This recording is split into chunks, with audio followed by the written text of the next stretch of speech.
The team on Helimed 01 covers every corner of Cornwall, from the picturesque ports of the south and west to the stunning beaches of the east.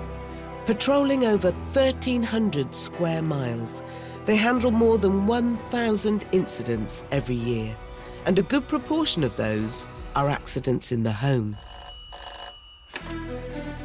Today, Stu is on shift with Lisa when a call comes in from Padstow, a pretty town on the North Cornish coast. Wow, just off the camel trail, huh? A door has fallen on a woman's leg, causing an open fracture. Smashed up top, seen it confirmed. If somebody's got an open fracture, immediately think, is there a lot of bleeding that we're going to have to stop? Is that bits of bone sticking out still that could, contaminated? So it's complete, happy? Happy.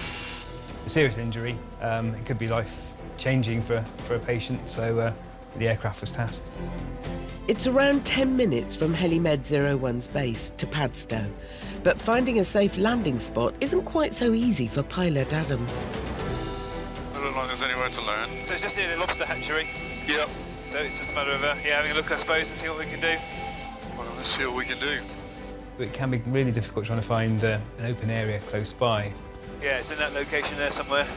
So it's a real sort of trade-off to get as close as you can. So Hours put us down here before. Yeah, that's what I'm thinking on that, yeah. Finally, Adam thinks he's found a place to touch down. I could get you in the ramp here. See the bottom, see the beach down there in the bottom with the tractor? Yeah. I could literally get you there, and then it's up there and up that side path. That sounds perfect. Yeah? Thankfully the tide was out. Had to watch out for a few sailing boats with their masts up still on the sand and land a little bit of away from the entrance. With the beach busy, the crew work together to spot any hazards that might jeopardise a safe landing. Everyone happy with your side? Oh, good, On the left. There's you in the ropes. Hopefully they're all secure. Okay, that's probably a bit better there. Everyone happy? Happy. Good, yeah. Good, left and back.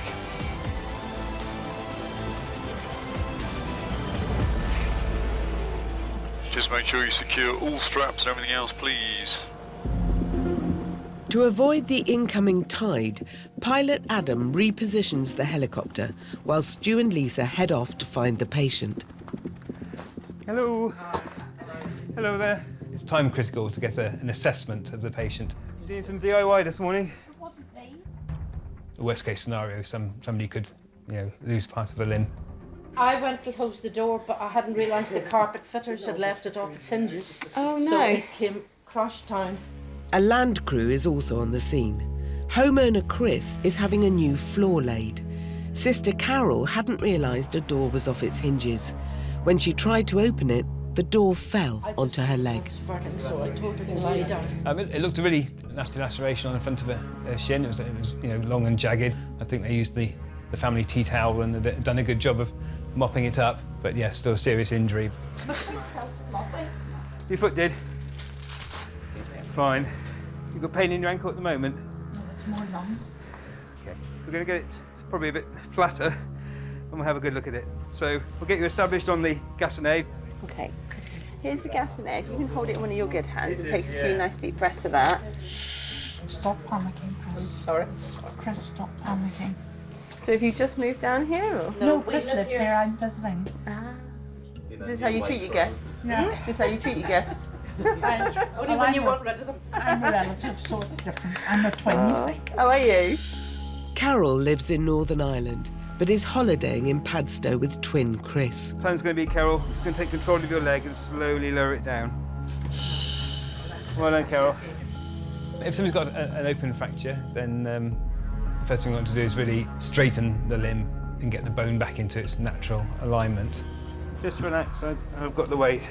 Only that way will you really reduce bleeding and reduce pain for the patient. Ah! Right, my lovely. Well done. Open wounds like this can lead to serious blood infections. No problem. So just popping a little dressing over irritating skin if we want to stop the bleeding. Yeah. Ow! Ah! With an open fracture, sometimes there's a bone sticking through it, or sometimes the bone's come out and gone back in. Ow! There. Ah! Okay. Sorry, so you keep taking the Internox. So you've got to be able to control bleeding. We try and get the leg as straight as possible. We've also got special dressings that have anti-bleeding granules in them, just to help stop blood flow. To reduce the risk of complications, they need to give Carol more painkillers and antibiotics. Evidence sort of says it's best to give, if they can receive antibiotics within the first hour, then that really goes a long way in helping their recovery. So what we'd like to do now, Carol, if it's all right, we'll just pop a little cannula in the back of your hand or your arm. Give you, okay. Oh dear. We have terrible veins. We'd like a challenge. Sorry, Lisa. No, don't be sorry at all. We like a challenge. Right, keep nice and still. Stop scratch. That's right. All done and in the right place. Well done, Lisa. Ah, thank you. Very well done. I'm so sorry, love, Kristen. It's not your fault. It's not. She wasn't up at 6 o'clock this morning unscrewing the door then? You didn't have any... You didn't beat her at Scrabble last night, really? No. You have to sort of gauge how far you can go with jokes in certain situations, but yeah, Carol was great. She was really chatty. I think it goes a long way. They say laughter's the best medicine. After they splint her leg, Stu decides it's safe to send her by land to Derriford Hospital, where she'll be seen by a plastic surgeon. Thanks very much indeed. Oh, you're very welcome. Wish you all the best, love. I'll leave you with... Cheerios. That's okay. Thanks for getting so quickly. That's all right, no problem at all. No problem. I'll leave you with Louise and Ben. Take care. Job done, the crew of Helimed 01 ponder the upsides of working in Cornwall. Horrible view. I know, it's awful, isn't it? We land in some amazing spots in Cornwall. I always call it the best job in the world. You'd fight over who's going to do the dishes, wouldn't you? Yeah, I'll do. Brilliant. I was born in Cornwall, in a small fishing village, Brendan Far West, so I know how essential the service is. It's a real honour to work on air ambulance.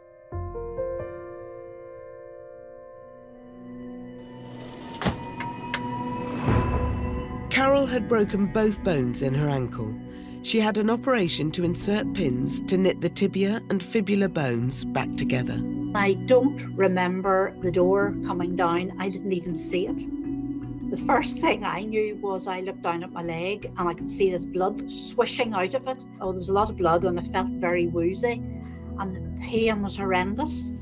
I do remember that everybody was so calm, friendly and helpful and reassuring. They just couldn't do enough to help. After recuperating back home, she's now walking freely and hopes to be back bodyboarding again on her next trip to Cornwall. The one thing all of this has taught me is how vital the emergency services are, and the fact that an air ambulance is a charity is really, in a way, astounding, because what they do is incredible.